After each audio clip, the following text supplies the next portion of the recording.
Pro 1 RRI Bukit Tinggi 97,2 FM, kanal informasi dan inspirasi. Ya, Assalamualaikum warahmatullahi wabarakatuh. Selamat pagi menjelang siang pendengarnya. Senang sekali saya Surfi Adila kembali hadir di ruang dengar Anda di hari ini Jumat 13 Maret 2026. Ya, hingga ke 60 menit ke depan kita bakal bareng-bareng nih dengarkan generasi sehat. Dan Vio gak sabaran deh langsung menyapa lagi dokter ganteng satu ini. Kayaknya udah mulai ketagihan atau nyaman nih kira-kira ya.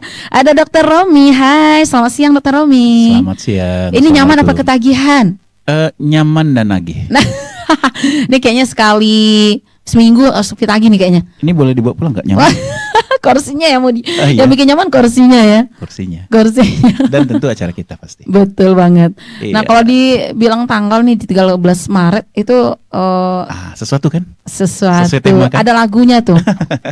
Iya, benar. Biasanya spesial. ada peringatan apa ini gitu ya? Minggu-minggu spesial nih. Jadi kalau kita perhatikan backdrop kita di belakang, ada tulisan World Glaucoma Week ya. Jadi memang minggu kedua setiap minggu kedua bulan Maret setiap tahun itu selalu diperingati sebagai minggu glaukoma, jadi weeks ya, Glaucoma Week. Tapi ini sedunia ya dokter ya? Sedunia. Okay. Kita ikut merayakan sedunia nih. Iya, jadi ini acara kita sekarang internasional nih untuk hari ini. Benar sekali. Bukan nasional aja. Bukan nasional aja.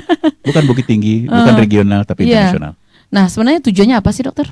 Ya, sama dengan kenapa kita harus memperingati acara glaukoma ini, karena memang kita harus mengedukasi masyarakat, mengingatkan kepada masyarakat bahwa ada suatu penyakit yang namanya glaukoma yang bisa menyebabkan kebutaan permanen. Karena kita ketahui glaukoma ini adalah penyebab kebutaan permanen nomor 1 di dunia sampai saat ini. Iya. Masih peringkat. Tapi kalau boleh sedikit dilihat faktanya di lapangan nih dokter, kan apakah di Bukit Tinggi Center ataupun di Rumah Sakit Mamutar itu pasien yang menderita ini banyak banget sih sekarang dokter? Banyak banget. Jadi banyak, ya?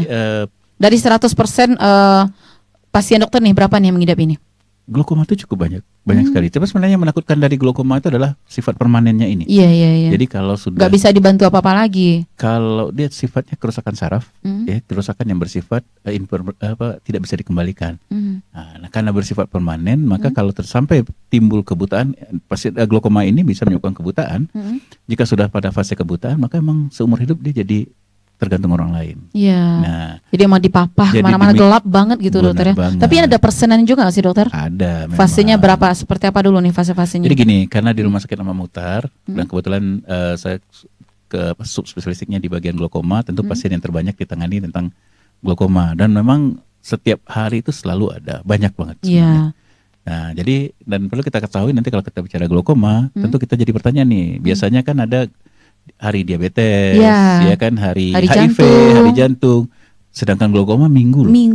Nggak ada hari glaukoma, yang ada glaukoma. Kalau hari itu berarti setidaknya cuma dalam setahun sehari sekali. Benar banget. Kalau minggu apakah ini tiap minggu? Sepanjang minggu ini. Jadi hari tanggal 8 sampai 14 itu 7 hari gitu. Benar banget. Nah, kenapa jadi 1 minggu? Nah, ini adalah menunjukkan bahwa demikian berbahayanya glaukoma. Untuk penyakit-penyakit lain orang mengenal hari D-nya ya, hari diabetes misalnya, hari tumor juga ada, kanker, hari paru.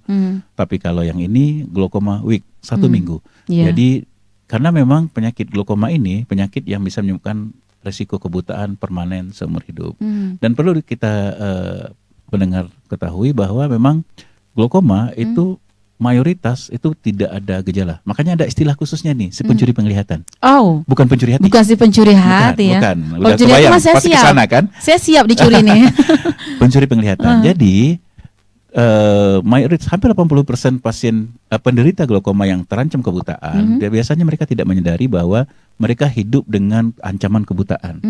Nah, itulah kenapa perlu kampanye Glaucoma Week ini di seluruh dunia, yang kebetulan tahun ini jatuh pada tanggal 8 sampai 14 ini, supaya masyarakat teredukasi tentang begitu bahayanya glaukoma, dan bisa kita edukasi bagaimana mendeteksi dini kemungkinan kebutaan akibat glaukoma. Apakah dia boleh langsung dijabarkan dokter, deteksi dininya seperti apa? Apakah mata minus dulu, selirus dulu, atau ada mungkin kayak katarak dulu, atau seperti apa? Iya, semua yang disebut tadi bisa. Semuanya dong, demikian jangan. Parahnya minus glaukoma. Jangan. Jadi glaukoma itu kita bagi atas ada yang primer, yang dimana tidak ada penyakit lain, Iya. tapi ada yang sekunder dari penyakit yang disebutkan tadi. Aduh. Nah, jadi yang paling banyak itu primer, glaukoma yang memang muncul karena memang faktor bawaan. Ada faktor genetik di situ. Gejalanya seperti tadi, nggak ada gejala. Nggak ada gejala. Gejalanya Tiba-tiba itu hilang aja gitu. Jadi gejalanya itu nggak ada gejala. Aduh. Tuh, bayangkan. Malah makin Iya. horor ya, datang kayak datang nggak diundang gitu. Dan itulah yang komentar pasien biasanya begitu dari Saya nggak glaukoma. apa-apa kok dokter gitu. Begitu diperiksa, ternyata ada glaukoma dan kebutaan, mereka kaget. Iya. Loh, ternyata sudah sekian rusaknya. Mm-mm. Jadi hanya sebagian kecil yang nanti ada gejala seperti sakit kepala, gejala klasik ya, sakit kepala, hilang penglihatan mendadak, mata merah, mual muntah, ya seperti itu gejala akut ya, serangan akut. Tapi itu terjadi hanya pada sebagian kecil penderita glaukoma. Sebagian besar itu justru silent. Makanya istilahnya Diam-diam dia benar datang. sekali. Terus tiba-tiba aja pasiennya ngerasain apa dokter? Nah, Kenapa dia berkunjung ke karena dokter? mata kita dua, maka kekurangan Oke. salah satu mata biasanya menyerang dua mata, tapi dia nggak simetris ya. Oh. Kekurangan itu ditutupi oleh mata yang sebelah. Nah, kita masuk ke gejala. Gejala glaukoma tadi keluhannya bisa nggak ada keluhan. Nah, gejala yang lain yang bisa kita temukan sebenarnya penyempitan lapangan pandang. Ini yang sering Penyempitan lapangan pandang. Berarti ini jadi ibaratnya kalau kita melihat- 360 Iya, benar. derajat. Jadi kita Tiba-tiba aja melihat- jadi berapa? Penyempit. Jadi kalau kita melihat, sebenarnya kita melihat juga ke atas itu kan sekitar 70 derajat, 60 derajat ya. Ke samping yang luas 90 derajat, 90 ya sampai luas. Ke dalam juga cuma 50-60 ya, tergantung hidung ya. Kalau kita sih masih bisa luas. Kalau yang ya. hidungnya agak majuan, Iya, kalau jadi kalau kita perasaan Via agak mancung pada dokter enggak, kayaknya. kalau kita di Indonesia beruntung lapangan pandang kita lebih lapang karena hidung kita enggak lebih panjang. Ya, Mancung terus di ke bawah dalam juga. ya.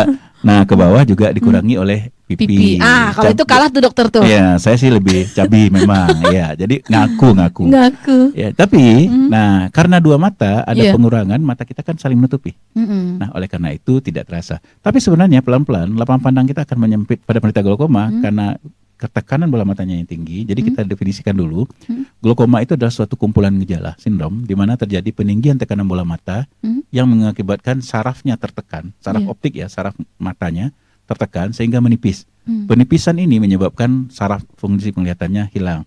Jadi persis kayak kebayang HP ada kabel fleksibel yang kejepit, lama-lama layarnya hilang sebagian. Melihat dari pinggir karena kita melihat sentral, kita nggak merasa aman-aman aja tuh. Iya. Kadang ada berasa, tapi merasa kan biasa aja, nggak apa-apa. Iya. Aduh. Nah, nanti Saya langsung lama-lama- rasakan mata saya sendiri loh. Ini masih aman dong, kiri kanan atas bawah Benar. gitu. Nah, rata-rata kapan kita sadar bahwa penglihatan kita udah berkurang, Iya. udah menyempit? Kalau udah hilang hampir separuh. Kalau udah separuh biasanya ketahuan. Iya. Nah, makanya sering sekali pasien glaukoma itu terdeteksi itu secara tidak sengaja. Misal lagi periksa SIM, ternyata Lagi ngapain? periksa SIM, Oh, periksa mau SIM. bikin SIM, periksa Cek mata gitu. tutup mata ternyata nggak kelihatan. Iya. Atau periksa kacamata, lagi mau bikin kacamata, kan di saat itu kita baru cek mata ya. Kan Baru nggak- ditutup kan satu-satu kita gitu. nggak biasa juga bangun pagi cek mata kiri kanan enggak, masih Cek nafas mata enggak, dulu, cek enggak ada telinga ya. dulu, cek hidung gitu. Iya. Masih nafas enggak? Oh masih, ya kan? Jantung masih ada enggak? Apa lagi enggak ya, enggak gitu ya. Aduh, Masya Termasuk Allah. mata ya, kita nggak pernah cek seperti itu. Oleh karena itu sering sekali kita nggak nyadar, tidak sadar bahwa sebenarnya pandangan kita sudah berkurang. Ternyata Iya. glaukoma ini pelan-pelan mulai menggerogoti fungsi penglihatan. Nah, saat sadar itu, saat sering datang terlambat. Makanya butuh sekali glaukoma week karena kita harus kampanyekan. Yang penting untuk penyakit-penyakit seperti ini yang bersifat irreversible, yang penting itu adalah screening, deteksi dini. Nah, nanti kita akan belajar bagaimana sih kapan harus screening, nah apa aja risikonya. Tadi kita sudah definisi ya tadi ya, tentang tekanan bola mata yang naik, kerusakan nervus optikusnya atau sarafnya, disertai penyempitan lapangan pandang. 3 itu untuk menegakkan glaukoma. Tiga-tiganya nggak bisa kita cek sendiri. Nah, Ya, harus ke dokter mata. harus ke dokter nantinya. Kalau kita Nah, sudah merasakan sesuatu baru ke dokter mata pastinya kan? Sering telat ya. Mm-mm. Panik lagi kan kalau telat. Iya. Nah, ya. Oke. Mhm. Nah, gejalanya udah nih tadi dokter. Resikonya yang lebih tinggi terkena ini seperti apa? Yang tadi Apa ya? sih yang paling ditakutkan kalau Iya. mata kita sakit? Iya, betul. Buta ya. Nah, Bukan mata resikonya pencarian memang buta. aja sih. Ya, kalau Nah, mata kalau- pencarian sakit, buta juga, kalap kan biasanya. Uang memang bukan menjamin kebahagiaan dokter ya. Apalagi Iya. nggak ada uang ya. Tapi nggak ada uang, nggak ada kebahagiaan. Lebih nggak bahagia lagi. Nah, no money no happy. Tapi usia sama keturunan ngefek nggak sih dokter? Nah, benar. Ini yang selalu menjadi apa ya? Kalau kayak pertanyaan. Kevin kan nih masih 25 nih, bisa nggak mungkin gitu? Iya, kita kan Jangan sampai. cuma beda hari. Jadi gini, benar sekali. Kalau kita bicara soal glaukoma itu nggak lepas dari faktor genetik ya. Karena memang genetik glaukoma itu bisa diturunkan. Iya. Jadi orang tua yang punya penyakit glaukoma biasanya punya anak yang berisiko menderita glaukoma. Risiko ya, yang diturunkan itu risikonya. Menderita glaukoma juga 4-6 kali lipat. Jadi untuk orang tua, anak-anak yang orang tuanya menderita glaukoma, periksakanlah. Iya. Biasanya kalau pasien-pasien terdeteksi glaukoma, kita selalu minta keluarga saudara-saudara diperiksa, orang tua atau adiknya Nah, diperiksa. kalau udah kejadian kayak gitu dokter, kan diperiksa kan tanpa ada gejala apa-apa nih. Iya. Satu.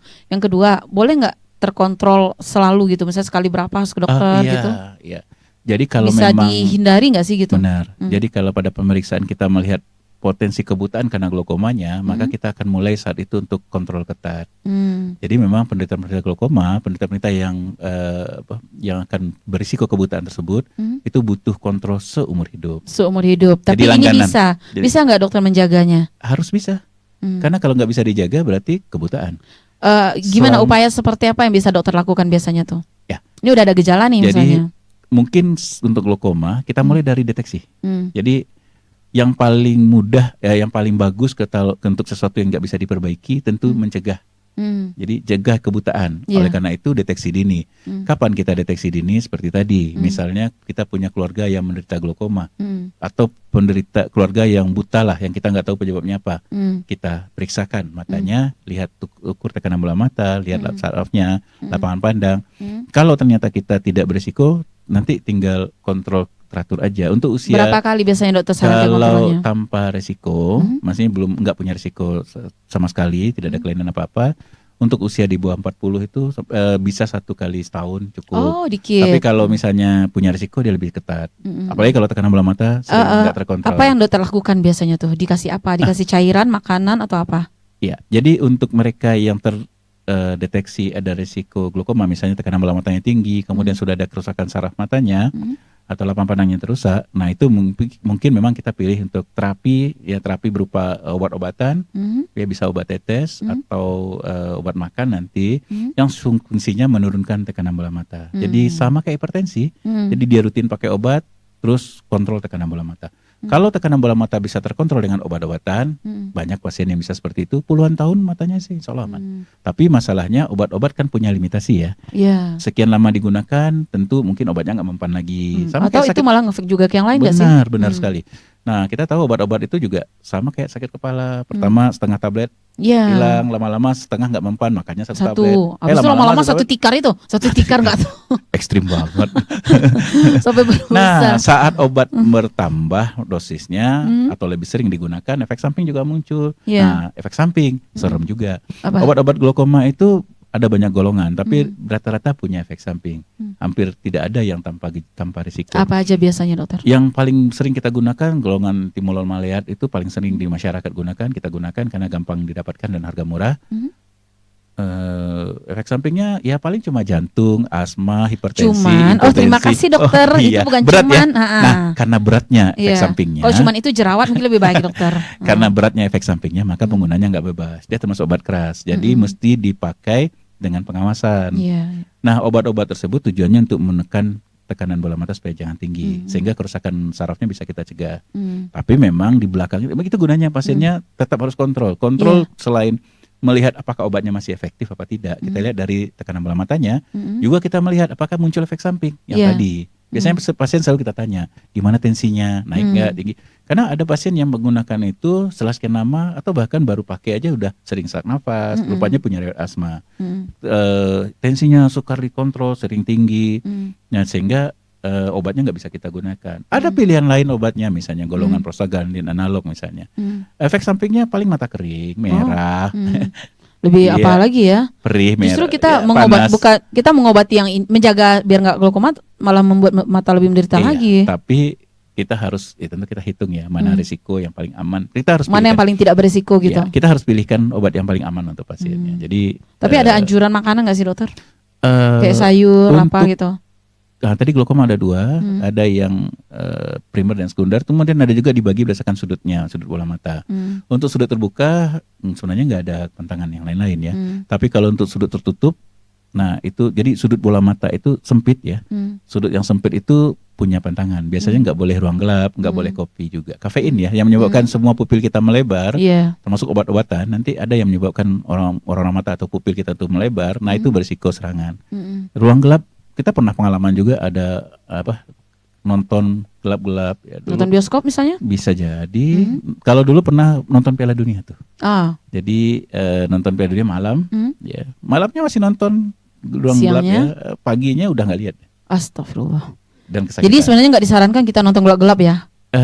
Iya, terutama mereka yang sudutnya sempit. Nah kembali, bagaimana kita tahu sudut kita lapang atau terbuka atau sempit atau tertutup? Dokter mata. Oke. Kalau hati yang sempit ke? Dokter mata. Ke Ustadz. Oh enggak, dokter mata juga. Nah yang silinder tadi gimana? Jangan tinggal dong. Kacamata. Jadi gini, nah itu tadi genetik ya, turunan. Kemudian ada juga yang berkaitan dengan risiko. Contoh miop tinggi, hipermetrop. Jadi tinggi ini berapa minus nih? Biasanya di atas 4 ke atas, 6 4 ke atas udah tinggi tuh. Belum lah. Boleh lah, tawar. Tinggi boleh, itu 8 ke atas. Jadi kita bicara soal risiko tadi ya, risiko makin, karena pada saat mereka yang bola mata yang minus tinggi biasanya bola matanya panjang.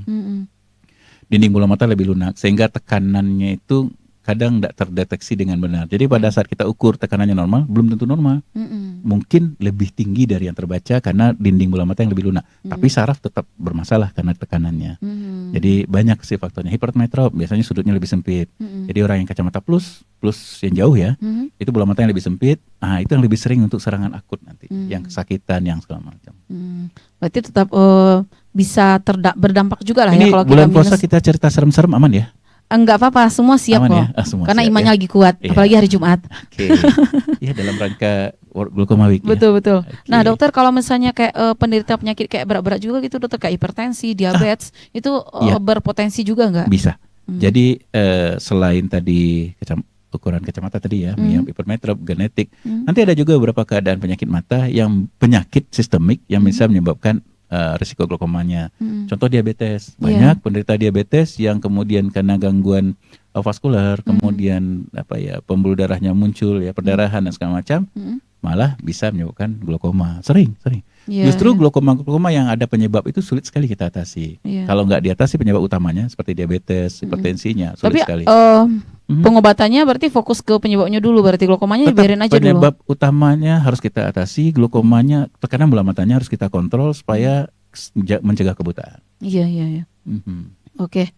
Seperti apa sih dokter deteksi dini ini penting banget untuk menghindari glaukoma ini? Sebenarnya yang paling penting itu pemeriksaan ya, screening itu kita kerjakan dengan cara pertama mengukur tekanan bola mata. Tentu ke tempat dokter mata dulu.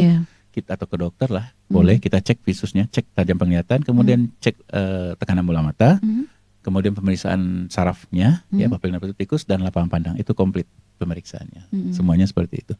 Ada beberapa pemeriksaan lain yang lebih mendetail, tapi untuk kasus-kasus yang memang terbukti ada glaukoma. Tapi minimal untuk screening itu ada 3, tekanan bola mata, pemeriksaan saraf non perseptikus dan lapangan pandang. 3 cukup. Tadi ketinggalan juga ada makanan disarankan dokter yang bisa mungkin menghindari atau bisa membantu kita terhindar dari ini.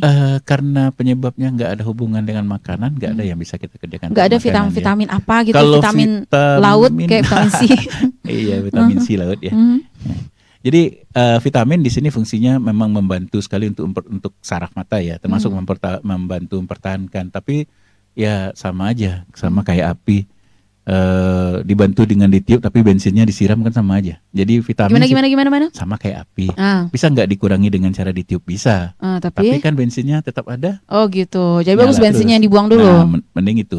Sama dengan glaukoma, orang kadang berpikir kita kasih vitamin biar sarafnya bertahan, tapi tekanannya tidak diturunkan, ya sama aja. Berarti tekanannya hanya dengan pengobatan aja dokter, nggak bisa dengan operasi. Sesuatu yang bisa alaminya lah gitu kami coba gitu. Bisa melihat yang hijau-hijau kayak duit banyak gitu misalnya. Jadi kalau untuk alami tadi mencegah serangan sih bisa untuk sudut sempit ya. Jadi hindari seperti tadi nonton gelap ya. Kemudian ruang, bahkan tidur pun kalau bisa disarankan ruangannya terang. Pasang lampu kayak gini aja. Aduh nggak bisa dokter, saya nggak bisa tidur kalau terang sempit, dokter. Untuk sudut sempit. Kafein ya, kopi ya. Yang kalau memang punya sudut yang sempit hindari. Jadi seperti itu. Nah, kemudian tadi selain obat-obatan ada operasi. Operasinya bola matanya dikeluarkan habis Oh, itu diapain enggak. atau gimana? Operasinya sederhana aja. Ya, Sederhana cuma- apa tuh? Ini agak curiga nih. Operasinya cuma sekedar bikin saluran Iya. supaya tekanan yang dalam, kan di dalam bola mata itu ada cairan yang menyebabkan tekanan yang tinggi, itu ada bak penampungan lah, ngalir. Nah, Ada torennya gitu di dalam. iya semacam itu. Jadi pada saat tekanan tinggi, cairannya kita bikin drainase ya, ngalir keluar. Kan ada drainase, Sehingga- ada toren. Nah, efeknya tekanan bola mata bisa terkontrol. Hmm. Kalau sebenarnya gini, untuk pasien-pasien yang susah kontrol, susah dapat obat, efek samping muncul, atau tidak bisa pakai obat atau tidak teratur pakai obat, pilihan terbaik operasi. Karena operasi risiko 1 kali, manfaat seumur hidup. Nah, boleh dijabarkan dokter, operasi ini kan dikasih apa tadi? Bikin saluran aja. Saluran. Nah, kemana? Apa di ke bingkai kacamata ini nanti bisa Nah, keluar tuh nanti seperti apa? cairan itu dibikin tempat penyerapan di bagian atas bola mata. Jadi ada caranya. Mm-mm. Biarlah itu rahasia dokter matanya. Aduh, nanti kalau semua bisa tahu, semua bisa Iya. ngerjain di rumah ya. Tapi KPR. nanti di belakang layar boleh saya ajarkan caranya. Ada ilmunya ya. Iya. Oke, biasanya nih dokter untuk mendeteksi ini apa aja nih tindakan-tindakan yang bisa dokter lakukan? Jadi untuk deteksi dini memang ini yang perlu kita dalam rangka Glaucoma Week ini kita sampaikan kepada pendengar kita. Jadi periksakanlah matanya ya supaya kita bisa mendeteksi apakah ada risiko glaukoma pada kita. Cara yang pertama ya tadi seperti tadi, datang periksa, kita periksa tekanan bola mata, kita periksa saraf matanya dan lapangan pandang biasanya itu. Oke, 3 poin itu aja. 3 poin aja cukup. Dari 3 ini berapa persen terpenuhi, salah satunya baru teranalisa kalau memang glaukoma mesti gimana? tiga-tiganya. Oke, kalau lengkap Walaupun baru nanti, gitu. ya walaupun nanti ada yang, tapi ada orang yang tekanan bola matanya tinggi tapi sarafnya belum rusak, nggak ada lapang pandangnya rusak, tapi dia berisiko glaukoma di kemudian hari. Jadi tetap kita suruh kontrol teratur. Kita anjurkan kontrol teratur sih. Oke, nah dokter, sebenarnya kalau untuk gigi kan kita dianjurkan sekali 6 bulan tuh. Kalau untuk mata kalau nggak ada ngapa-ngapain, sehat-sehat aja nih, perlu juga nggak view ngunjungin dokter? Kalau kangen boleh. Bukan, maksudnya Kalau kalau kangen. ya itu ya. Kalau kangen sih itu Catat ya. emang udah Ya, udah jadi gitu. pasti. Kapan kunjungan ke dokter mata terkait glaukoma ini seperti tadi. Jika usianya 40 tahun, ya rentang-rentang masih usia seperti itu. Berarti kalau boleh. dia umur anak sekolahan, walaupun dia rajin suka Sekali- baca, kalau untuk misalnya gitu. glaukoma sekali setahun. Tapi kalau untuk kaitannya yang kacamata, tetap aja kita mesti cek pada saat kacamatanya mulai nggak nyaman, penglihatan merasa. Pokoknya begitu ada keluhan cek aja, pastikan aman. Oke. Tapi kenapa sih dokter kok banyak banget orang yang bermasalah matanya? Ada apa dengan mata ini sebenarnya? Karena mata itu indera ya. Jadi kalau kebayang kalau indera itu menghubungkan kita dengan dunia luar, maka kalau itu terganggu kayaknya kosong aja dunia. Itu Iya, aduh, kayak berat hati banget. kita lagi nih, Iya, kosong, hampa kayak banget gak tuh? apa ya? Pakai data habis lah kayak gitu. Kayak apa? Pakai datanya habis. Paniknya sama sih. Aduh, Kan nggak bisa lihat, nggak bisa nonton YouTube, nggak bisa ngapa-ngapain TikTok, juga. nggak bisa. Mau belanja juga nggak bisa. Iya, nggak bisa check out kan? Nggak bisa cek. Nggak bisa check out. Nggak bisa Lebaran semua. udah dekat, Oke, udah aduh. jadi beli belum? Ya, kan habis ini kan. Habis ini. Oke, karena kita mau break sebentar, kita mau apa juga? Kita mau lihat-lihat, check out juga. Ya boleh. Boleh kita istirahat dulu mungkin? Boleh. Oke, tetap di RRI Pro 1 Bukit Tinggi pendengar dan juga saksikan kami ya di kanal YouTube RRI Bukit Tinggi. Pro 1 RRI Bukit Tinggi 97,2 FM, kanal informasi dan inspirasi.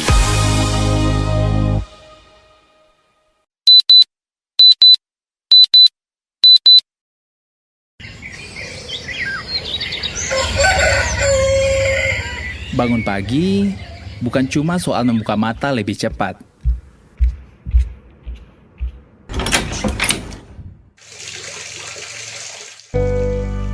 Bangun pagi adalah tanda kesiapan kita menyambut hari, menyusun niat dan menyiapkan langkah terbaik.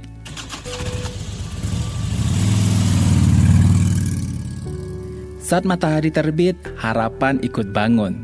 Petani ke sawah, pelajar siap ke sekolah, pekerja melangkah membawa mimpi dan tanggung jawab.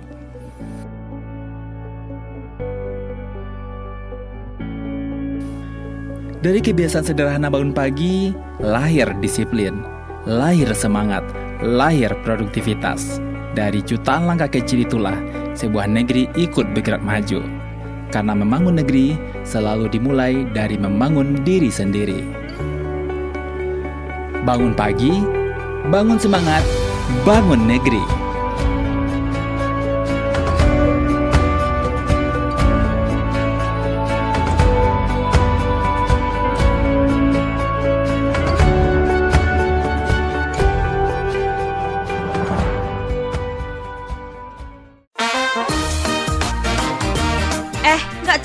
mata, main gadget terus. Ih, emang kamu baca buku melulu? Iya biarin, kan itu lebih positif.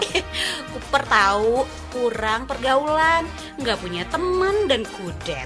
Ini era digital kali, manfaatin dong jari-jarimu.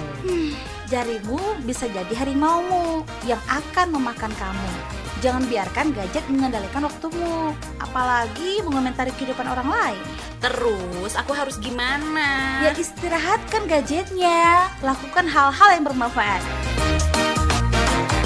Orang pintar bijak bersosial media.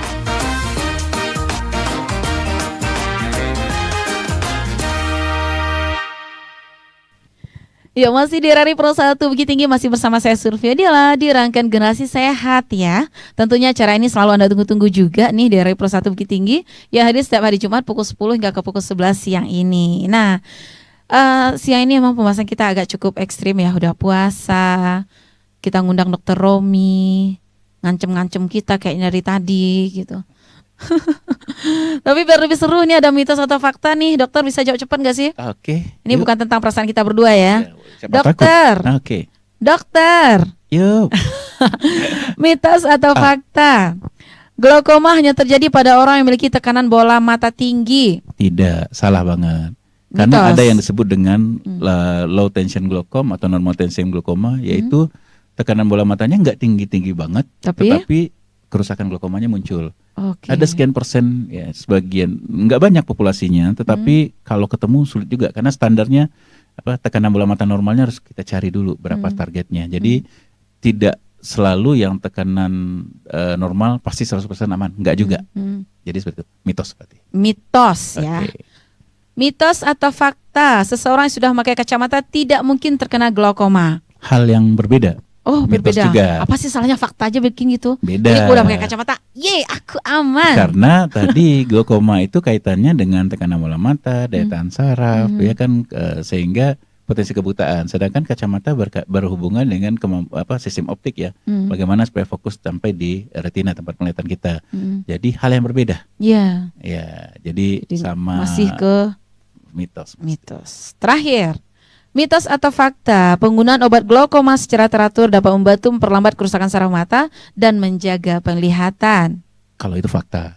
Karena ini udah ada dokter ya. Karena faktanya banyak pasien-pasien yang dengan pengobatan glaukoma teratur puluhan tahun matanya aman.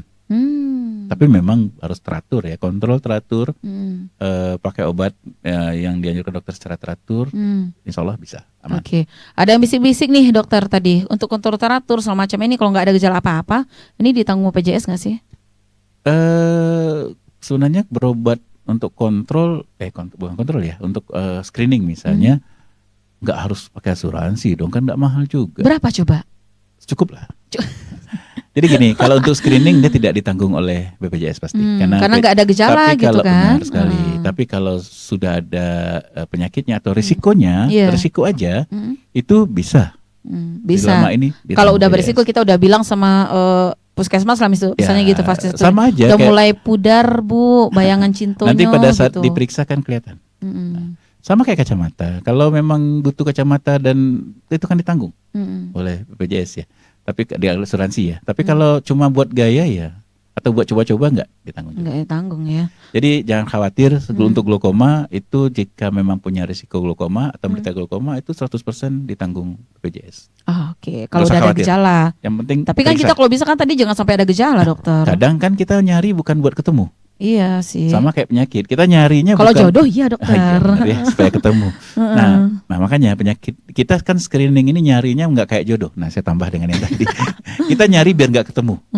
Jadi sengaja dicari biar tahu bahwa nggak ada. Gitu. Iya. Biar lega. Biar kita jangan jumpa lah gitu. betul. Amit-amit gitu. Iya. Tapi memang satu-satunya di mencari yang supaya nggak ketemu cuma di kesehatan kayaknya. Oke.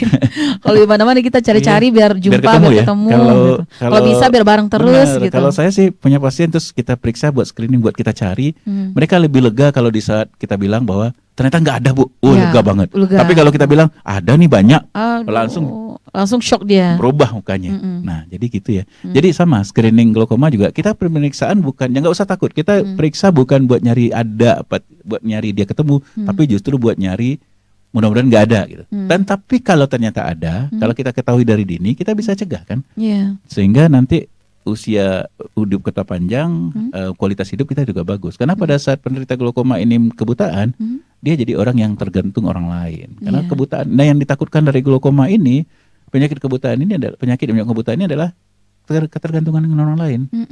Jadi di usia-usia nanti Kayak kita jadi beban nggak sih dokter? Bener banget. Nah itu yang kita ingin cegah. Itu jadi bebannya itu yang jadi masalah karena dia tidak produktif. Tapi kemudian bukan hanya tidak produktif, malah dia jadi beban. Kenapa? Kan nggak bisa kemana-mana, makan nggak bisa, aktivitas nggak bisa, harus disuapin, kamar mandi juga nggak bisa. Iya. Jadi itu seremnya glaukoma. Makanya kita harus benar-benar kampanyekan ini kepada pendengar kita. Seminggu penuh kita kampanyekan. 1 minggu penuh. Ayo jaga matanya. Iya. Jangan sampai glaukoma. Kalau udah didiagnosis masih bisa nggak sih dokter terbantu disembuhkan? Kalau pada saat, kalau misalnya pada saat deteksi itu ternyata sarafnya masih ada 50% misalnya, 50% itu kita pertahankan. Kalau waktu datang tuh masih melihat, kita pertahankan, jangan sampai nggak lihat. Kalau waktu datang itu memang sarafnya sisa 10%, kelihatannya udah sempit sekali, udah kabur misalnya, ya kita pertahankan, jangan sampai hilang. Karena kedepannya jika keadaannya kita tidak perbaiki, berakhir dengan kebutaan permanen. Serem ya? Oke, kalau sebenarnya kalau gejala sejak awal kita ketahui masih bisa terbantu Bener lah banget. gitu. Aduh, kayaknya emang agak deket sama dokter mata, ada terbantu juga gitu mendengar Makin ya. takut ya. Jadi nah Bagusnya metode pakai pengobatan backsound ini ya, backsound horor ya. yang ada besok-besok kalau ada generasi sehat semua pada mati radio dokter. Iya benar juga. Nah dokter, kalau ini loh metode pengobatan yang dapat dilakukan untuk mengontrol glaukoma ini. Sebenarnya banyak ya. Tapi yang paling pertama itu tadi kalimatnya, kontrol. Karena datang untuk kontrol itu kita bisa tahu berapa tekanan bola mata saat datang. Kemudian kita bisa melihat bagaimana sarafnya. Kemudian kita bisa menentukan apa tindakan yang bisa diberikan. Misal pakai obat. Dengan obat teratur aja itu bisa kok. Dengan obat tetes ya, obat tetes teratur aja bisa. Air mata palsu gitu ya? Air mata palsu. Iya benar juga. Ada obat tetesnya yang bisa kita pakai rutin. Selama efek samping nggak muncul. Atau selama obatnya masih efektif. Karena itu boleh kami beli bebas saja itu dokter? Nah, karena efek kan sekarang banyak tuh air mata palsunya. Karena efek sampingnya banyak, obatnya obat keras, walaupun dia cairan. Tunggu. Obat tetes mata itu obat keras? Iya, obat jadi dia nggak glaukoma. boleh beli sembarangan gitu Obat dokter? glaukoma ini karena punya efek samping, punya resiko, maka dia harus diresepkan oleh dokter. Jadi dia nggak bisa dibeli bebas ya. Jadi iya lucu juga ya, namanya obat keras tapi kok tetes ya. Iya, harusnya obat baku cair gitu. Ya? Jadi gitu ya. Ingat, jadi obat-obat glaukoma, obat-obat mata banyak itu yang bersifat label yang obat keras. Jadi bukan obat yang bebas dijual beli. Jadi kenapa obat itu dilabeli sebagai obat keras? Berarti obat yang punya efek samping, punya resiko, punya Efeknya itu akan berdampak banget Benar gitu. sekali. Nah, ada yang nitip pesan juga, obat tetes mata seperti apa disarankan penggunanya dokter? Boleh nggak? Terserah aja gitu. Enggak, obat itu tergantung penyakitnya sih sebenarnya. Kalau obat tetes mata kan karena kita kan bawa motor nih, Oke. banyak polusi. Oh, air mata buatan. Iya. Boleh. Kalau air mata buatan itu bukan obat keras, boleh. Biasanya banyak Itu hanya beredar. membantu memberikan kelembapan gitu ya. Benar sekali. Cuci muka aja, wudhu aja juga bisa. Kalau itu mah udah kita banget dokter. Kurang berarti kalau 5 kali. Berapa bagusnya nih? Ya kalau masih mengeluh berarti kurang 5 kali. Harus tambah berarti. Harus dibanyakin lagi Iya. ya. Oke. Apa lagi nih? Habis nih dokter.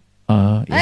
Kalau Masih banyak banyak. di situ tukeran HP aja kita biar nanti bisa dibaca. Apa Ya, operasi selalu diperlukan nih dalam penanganan ini? Jadi di negara maju, terutama negara-negara yang atau di masyarakat yang well educated ya, mereka biasanya memilih operasi ketimbang obat ya. Pertama, obat itu seumur hidup. Iya. Andaikan usia telah, tadi Vio usianya 25. Kalau sampai 100 rezeki usia Itu nggak umur, taruh dokter benar itu kan? Iya, Dia nggak usianya apa-apa. 25 nih, gitu ini kan kalimatnya, karena dokter. ditaruh aja. Kalau di bawah entah berapa kan.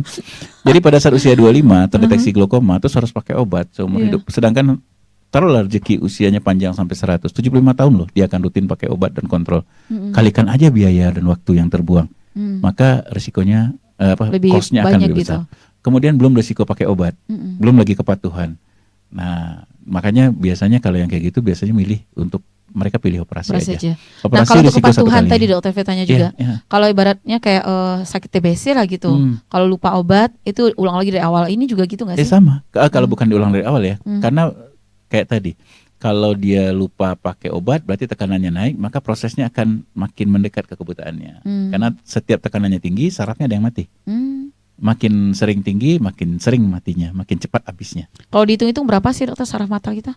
Banyak banget. Banyak ya? Iya, tapi nggak akan dengan tekanan tinggi, nggak cukup untuk seumur hidup kita. Oh gitu. Iya, pasti cepat habisnya. Iya. Jadi tetap Makanya butuh, terkalahkan gitu sama tekanan tinggi tadi. Iya. Makanya biasanya penderita glaukoma yang tekanan bola mata yang tidak bisa terkontrol itu hampir dipastikan berakhir dengan kebutaan permanen. Nah, permanen ini yang jadi masalah. Berarti tindakan operasi ini kapan nih dokter bisa melakukannya? Setelah berapa persen terdeteksi? Sebenarnya gini, operasi itu kita pilih biasanya pada mereka-mereka yang memang punya ekspektasi hidup panjang, misalnya dari bayi, dari kecil. Karena kalau udah ketahuannya di umur 60, dokter biarin aja. Sekejam itu? Enggak juga. Maksudnya gini, tentu kalau dengan obat bisa teratur, kemudian bisa terkontrol, bisa. Tapi kan sekian lama pakai obat belum tentu dapat ya. Kemudian belum lagi kepatuhan. Banyak terutama yang muda-muda sering nggak patuh pakai obat. Karena menganggap pakai obat sekali 2 kalinya udah nggak cukup aja gitu. Padahal prosesnya jalan terus saat dia berhenti pakai obat, tekanannya naik, prosesnya jalan terus. Kalau orang muda itu masalahnya, kepatuhannya paling sulit. Paling patuh setahun 2 tahun, habis itu karena belum lagi pendidikan, dia pindah sekolah kemana, putus tuh biasanya obat-obatan. Atau mereka-mereka yang tinggal di daerah yang sukar menjangkau pusat kesehatan. Jadi untuk kontrol itu dia masih datang ke ibu kota kabupaten misalnya, kecamatan, atau nggak ada di kampungnya, nggak ada di daerahnya, harus ke Bukit Tinggi misalnya dari luar daerah. Tentu kosnya banyak, biaya banyak, sehingga kadang nggak ada waktu untuk datang, atau bahkan nggak ada biaya untuk datang. Meskipun gratis, itu kan obat dan pemeriksaannya, ongkosnya kan nggak gratis, nggak ditanggung BPJS kan? Iya. Nggak bisa naik bus pakai apalagi kartu untuk BPJS makan kan? siangnya. Nah tuh, jadi sama kan? Pergi ke nasi kapau bawa kartu BPJS ya, nggak bisa ya. Jadi oleh karena itu, kosnya harus kita hitung. Makanya biasanya mereka-mereka yang kita anggap mungkin nggak akan ada dan nggak akan bisa kontrol teratur, kita tawarkan operasi. Kemudian mereka-mereka yang paham tentang penyakitnya, biasanya mereka yang minta operasi daripada rutin pakai obat operasi dengan aja resiko gitu, mending operasi. Tapi aja. Setelah operasi ini akan seberapa persen kembali normal, dokter? Begitu operasi, berarti tekanannya bisa kita kontrol. Jadi operasi tidak mengembalikan penglihatan, tapi hanya untuk mengontrol tekanan supaya nggak tergantung obat. Nah, karena obat tekanan bola matanya normal, maka risiko kebutaannya hilang. Karena dia nggak perlu pakai obat, maka risiko efek samping obatnya nggak perlu lagi. Oleh karena itu, sebenarnya paling bagusnya sih memang operasi. Nah, setelah dokter operasi itu, pas kontrolnya dokter apain lagi tuh? Kita lihat. Iya, kita periksa lagi tekanan bola matanya. Lagi baru atau apa gitu? Kita periksa tekanan bola matanya, terkontrol sudah tercapai target kita apa tidak. Kemudian meriksa ya pelukannya, sembuhnya apa tidak. Tapi yang penting mereka tetap ya nggak lepas juga, walaupun resikonya sudah kecil pasca operasi, biasanya tetap datang untuk periksa tekanan bola mata, misalnya sekali 3 bulan, sekali 6 bulan, bahkan ada yang kali setahun. Mata ini dia kalau merasakan sakit harus berdua nggak sih dokter? Bisa sendiri nggak? Kalau misalnya -1, -2, glaukoma satunya, glaukoma lagi duanya. Nah ini juga, jadi kalau misalnya primer yang nggak ada penyebab lain, biasanya 2 mata. Karena risiko genetiknya sama ya, risiko sama. Tapi kalau sudah sekunder misalnya karena trauma, benturan, itu bisa 1 mata. Bisa yang kena trauma aja gitu, iya, sakit gitu. Bisa. Setelah mata kita nggak bisa melihat, dokter, itu mata kita ngapain di dalam, dokter? Diam-diam aja. Nah, maksud itu, karena biasanya violet itu kan agak gelap jadinya warna. Jadi sama kayak gitu, tubuh kita yang lain. Saat kaki kita tidak berfungsi, dia akan mengecil kan? Saat tangan kita nggak berfungsi, otot-ototnya nggak bekerja. Jadi tubuh itu Tuhan sudah bikin seperti itu. Untuk yang tidak berfungsi, pembuluh darah biasanya nggak diporsir ke sana lagi, mending ke tempat yang berfungsi. Akibatnya nutrisinya jadi berkurang, kemudian pertumbuhan-pertumbuhan berkurang, sehingga kalau rusak pun selnya jarang diganti sempurna, sehingga dia jadi mengkerut, mengecil, atrofi sih istilah di kedokterannya. Itu makanya kalau orang yang lumpuh nggak bisa jalan, kalau nggak digerak-gerakkan kakinya mengecil, tangannya mengecil, jempolnya mengecil. Sama kayak mungkin yang lagi stroke juga, kayak kakinya pendek banget, sebelah gitu. Bener banget. Sama dengan mata kalau sudah nggak berfungsi nanti suatu saat ada kemungkinan dia akan kempes juga, mengecil. Bisa seperti itu. Dan makanya bagian kulit luarnya itu jadi gelap gitu, dokter ya? Iya sih sebenarnya. Lebih gelap ya? Ya kan umumnya kalau ngelihat orang-orang yang kayak gitu kan gitu, dokter. Dokter nggak ada sih yang benar-benar udah nggak lihat banget itu nggak datang ke dokter lagi ya? Ada sih datang Masih ya? nggak lihat ada. Hmm. Ada yang terlambat dengan datang penderita glaukoma yang terlambat datang kadang dengan udah nggak lihat, Udah tertutup semua. udah gelap. Jadi mata kita ini dokter kalau emang dia udah nggak berfungsi, dengan kelopaknya juga capek dia bangun dokter. Kelopak bisa membuka tapi nggak ada fungsi melihat. Iya maksudnya itu kan biasanya orang kalau udah nggak lihat itu kelopaknya kan tertutup sendiri dokter. Malas bukanya, nggak Malas. nampak juga. Berarti sebenarnya kelopaknya itu bisa buka. Kalau dia belum kempes buka, Hmm. tapi kalau bola mata udah kempes kelopak nggak bisa buka lagi. Oh gitu, jatuh sendiri dia. Karena memang salah satu yang menyebabkan kelopak bisa buka karena ada massa bola mata. Mm-mm. Kalau bola matanya udah kempes nggak kebuka lagi, nutup biasanya. Iya. Aduh. Hebat kan Allah ciptakan. Jadi Iya, tahu benar. kalau nggak berfungsi, mata nggak berfungsi, nggak ada pertahanan kan. Mm-mm. Ada nggak tuh dokter nih langkah sederhana yang bisa mungkin kita semua coba lakuin gitu ya untuk menjaga kesehatan mata dan mengurangi risiko glaukoma ini? Deteksi dini. Hmm. Silahkan kunjungi dokter matanya, periksa risiko glaukomanya, kenali risiko kemungkinan glaukoma pada diri kita sendiri, sehingga kita bisa menjaga, mempertahankan fungsi penglihatan di hari tua. Itu sih sebenarnya. Dengan berolahraga, dengan melihat yang segar-segar pagi hari, mungkin dengan merasakan embun pagi gitu, nggak berdampak dokter? Boleh, tetapi tentu tidak menyingkirkan risiko glaukomanya. Tetap harus diperiksa. Oke. Tetap harus diperiksa guys. Iya, periksa. Oke. Seberapa penting tuh gaya hidup sehat dalam menjaga kesehatan mata dokter? Penting banget. Seberapa penting? Sangat. Oke. Dari 1 sampai 10, 10. 11 lah ya. Nah, boleh. Jangan. Jadi emang penting banget Nanti jangan dipolitisasi juga 11 makan-makan ini. yang itu ya. Benar. Jadi kita harus jaga kesehatan. Bukan hanya mata sih sebenarnya. Hmm. Kesehatan itu harus kita jaga, semua tubuh kita harus dijaga. Termasuk mata. Hmm. Ya, semua badan ya jaga.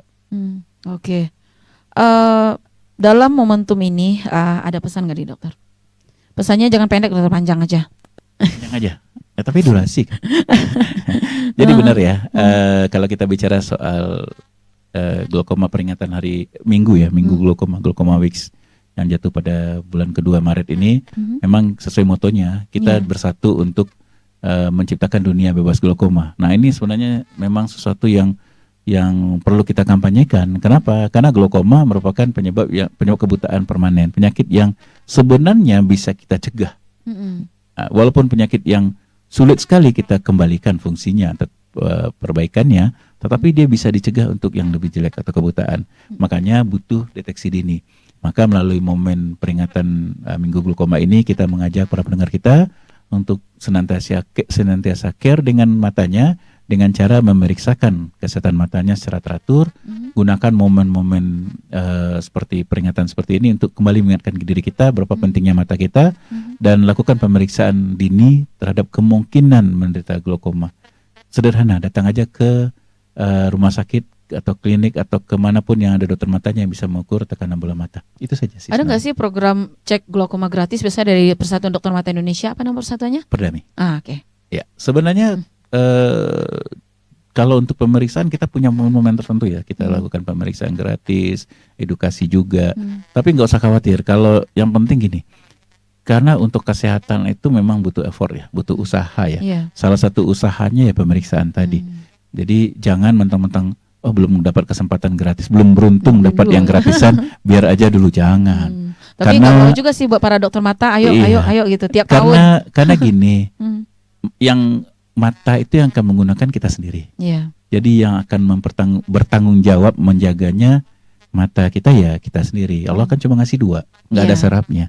Tinggal jaga 2 ini aja kok. Mata hati, mata kaki. Mata kaki ya. Beda lagi. Mata kaki nggak bisa lihat. Iya benar-benar. Ya. Malah masih sering kesandung. Iya. Benar. Nah oleh karena itu cuma 2 yang nggak ada gantinya, yang mahal banget nggak ada gantinya. Iya. Nggak bisa di apa ya? Satu lagi, karena bilang gitu, nggak bisa didonor gitu? Yang donor mata itu kan cuma korneanya yang bisa kita pindahkan sejauh ini. Belum pernah mata itu bisa kita pindahkan. Jadi oleh karena Tapi itu kalau ada yang ya. mau donor kornea bisa bantu nggak dokter? Karena glaukoma ini yang rusak saraf di belakang nggak ngaruh. Jadi kalau kornea tetap sehat dia ya? Iya, jadi analoginya kayak gini ya, kayak lampu lah. Yang rusak itu fittingnya, kabel-kabelnya. Gitu. Jadi ada yang ngasih donor lampu 100 watt juga nggak hidup, orang listriknya nggak nyala. Iya. Beda sama yang mata minus atau mata yang udah Nah, itu hal yang berbeda. parah banget tadi gitu. Bisa. Bahkan infeksi pada kornea mata aja bisa kita ganti, korneanya terang lagi. Tapi kalau udah glaukoma biasanya nggak bisa lagi. Oke, baiklah. Ini sebenarnya masih banyak yang mau tanya-tanya. Dokter mau jawab nggak? Boleh. Nggak mau kata dokternya. Boleh. Oke. Itu yang di situ udah kode-kode durasi gitu. Kita pilih satu aja mungkin dokter. Iya. Yang mana ya? Apa wawasan standar lah dokter, wawasan standar yang harus garis bawahi sama pendengar tentang glaukoma ini? Oke. Kalau bicara soal glaukoma, yang penting harus disadari oleh semua pendengar kita, ya, bahkan semua orang di dunia ini adalah bahwa ada suatu penyakit, suatu keadaan yang bersifat menyebabkan kebutaan, bersifat progresif, yang menyebabkan kebutaan, yaitu yang disebut dengan glaukoma. Penyakit-penyakit yang secara diam-diam akan menyebabkan hilangnya penglihatan kita, berakhir dengan kebutaan. Oleh karena itu, deteksi dini adalah langkah paling cerdik, paling smart untuk kita mencegah kebutaan di kemudian hari. Periksakan matanya memang. Mungkin kita semua tidak punya ilmu yang cekap, tidak punya sarana yang cukup untuk memeriksa. Tapi kan ada klinik, ada rumah sakit, ada dokter mata yang bisa periksa. Percayakan matanya, periksalah matanya untuk mendeteksi ada atau tidaknya risiko glaukoma pada diri kita. Karena mata adalah sesuatu yang sangat berharga. Oke, dokter. Tapi emang ada satu pertanyaan lagi. Boleh. Nggak jadi closing. Dalam pengalaman dokter menangani pasien nih, apakah ada nih kelompok usia ataupun kondisi tertentu yang ini paling rentan terkena glaukomanya? Oke. Kalau kita bicara glaukoma itu menyerang semua usia. Dari baru lahir, ada glaukoma kongenital ya, bawaan lahir, sampai glaukoma orang tua. Jadi kalau ditanya rentang yang paling berisiko, tentu sebenarnya hampir semua usia punya. Tapi tentu mereka-mereka yang hidup dengan keluarga riwayat glaukoma punya risiko lebih besar. Mereka-mereka yang punya diabetes, hipertensi punya risiko besar. Mereka yang usia tua, usia lanjut di mana daya tahan vaskular pembuluh darahnya atau sarafnya yang sudah pakai lama, kan masa pakai ada ya. Tentu berisiko kerusakan lebih cepat glaukomanya. Jadi dan tentu juga mereka-mereka yang tekanan bola matanya itu di atas normal atau di atas rata-rata punya risiko yang lebih besar. Oleh karena itu, untuk itu perlu pemeriksaan detail. Ya.